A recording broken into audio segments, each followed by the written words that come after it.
তাই বোরহান, একটা প্রশ্ন দুইটা দিক।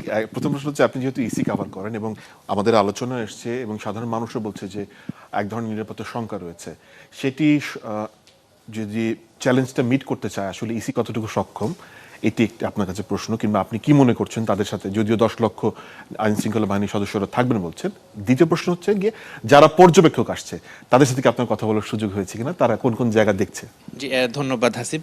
প্রথমে আমি বলতে চাই যে আজকে আমি কিন্তু ঢাকার বাইরে থেকে এসেছি, গ্রাম থেকে এসেছি। সেখানে আমি দেখেছি যে আসলে যে প্রশ্নটি সবুজ এবং সাদ এবং হিরণ বললো, যে মুহাজিরও বলল মানে ইলেকশন কি হবে কিনা, এই প্রশ্ন কিন্তু এখনো পর্যন্ত মানুষ 11 দিন কিন্তু বাকি, এখনো প্রশ্ন মানুষ আছে, প্রশ্ন মানে ইলেকশন হবে কি হবে না। আসলে এই প্রশ্নগুলো কিন্তু আমরা যখন 24 ইলেকশন হয়েছে আমরা দেখেছি, তারও প্রশ্ন করেছে ইলেকশন হবে কি হবে না, 18তেও 14তেও। আমার কাছে মনে হয় যে যখন ইলেকশন আসে মানুষের মধ্যে এরকম একটা উদ্বেগ উৎকণ্ঠা থাকে, তো এই সময়টাতে এই নির্বাচনটা কিন্তু ভিন্ন পরিস্থিতিতে হচ্ছে। কারণ আপনি জানেন যে বড় একটি দল তার নির্বাচনে অংশ নেওয়ার সুযোগ পাচ্ছে না, এইটা কনসার্ন একটা জায়গা আছে। আমরা বলা হচ্ছে আইন শৃঙ্খলা পরিস্থিতি একটা কনসার্নের জায়গা আছে।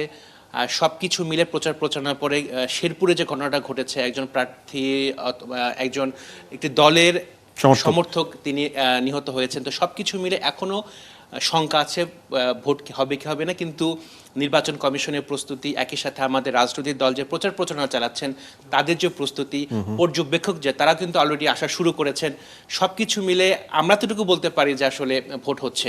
আরেকটি বিষয়, আপনি যেটা পর্যবেক্ষকের কথা যেটা বললেন, ইউরোপীয় ইউনিয়ন তারা কিন্তু অলরেডি কাজ শুরু করেছে, ফিল্ড লেভেলে কাজ শুরু করেছে, এবং তারা আসলে এখন মানে এই স্টেজে তারা দেখার চেষ্টা করছে যে আসলে ভোটের পরিবেশ কেমন আছে। প্রার্থীরা প্রচারণা চালাচ্ছেন, লেভেল প্লেইং ফিল্ড সবসময় টিল নাও এখন অভিযোগ আছে, লেভেল প্লেইং ফিল্ড তারা পাচ্ছেন না।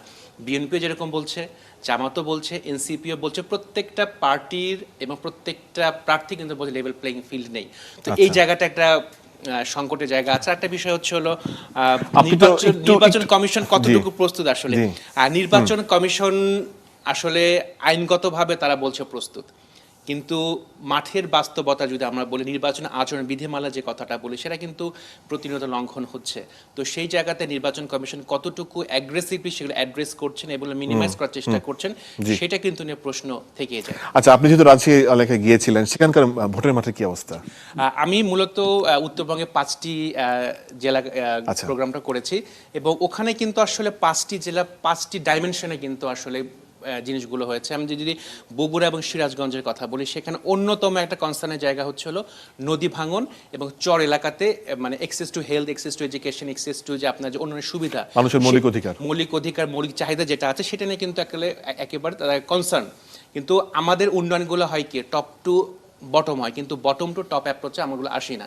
যে ওই এলাকার মানুষ যারা বসবাস করছেন তাদের কথাগুলো কিন্তু আসলে পলিসি মেকাররা কতটুকু অ্যাড্রেস করেন বা শোনেন, সেটি কিন্তু তারা কনসার্নের জায়গা থেকে থাকে। সেক্ষেত্রে ওই বগুড়া এবং সিরাজগঞ্জে উদ্বেগের একটা জায়গা ছিল, নদী ভাঙনের জায়গা। আবার যদি আমরা নাটোরের কথা বলি, সেখানে কিন্তু চলন বিল অধ্যুষিত এলাকা, ওর মাঝখান দিয়ে রাস্তা হয়ে গেছে, এবং ওখানে যারা প্রতিনিধি বা আমাদের যারা মানুষ যারা হয়েছে, উন্নতি হয়েছে, উন্নয়ন হয়েছে, রাস্তাঘাট হয়েছে, ইনফ্রাস্ট্রাকচার হয়েছে, কিন্তু 2 বছর পরে সেই উন্নয়ন বা ইনফ্রাস্ট্রাকচার বা রাস্তাঘাট কিন্তু আবার ভেঙে যাচ্ছে। আসলে এটাকে তারা উন্নয়ন বলতে যাচ্ছে না, পরিবেশকে ধ্বংস করে উন্নয়ন, সাস্টেনেবল যে ডেভেলপমেন্ট সেটা কিন্তু হচ্ছে না, একই সাথে পরিবেশকে ধ্বংস করে আপনি উন্নয়নের দিকে যাচ্ছেন। তো পরিবেশ এবং উন্নয়ন দুটোকে একসাথেই কিন্তু আমাদের দেখতে হবে। আবার যদি রাজশাহীর কথা বলি, রাজশাহীতে কিন্তু একটা ইউনিভার্সিটি আছে, কিন্তু রাজশাহীর মানুষজন বলার চেষ্টা করছেন তাদের কর্মসংস্থানের কোনো জায়গা নেই।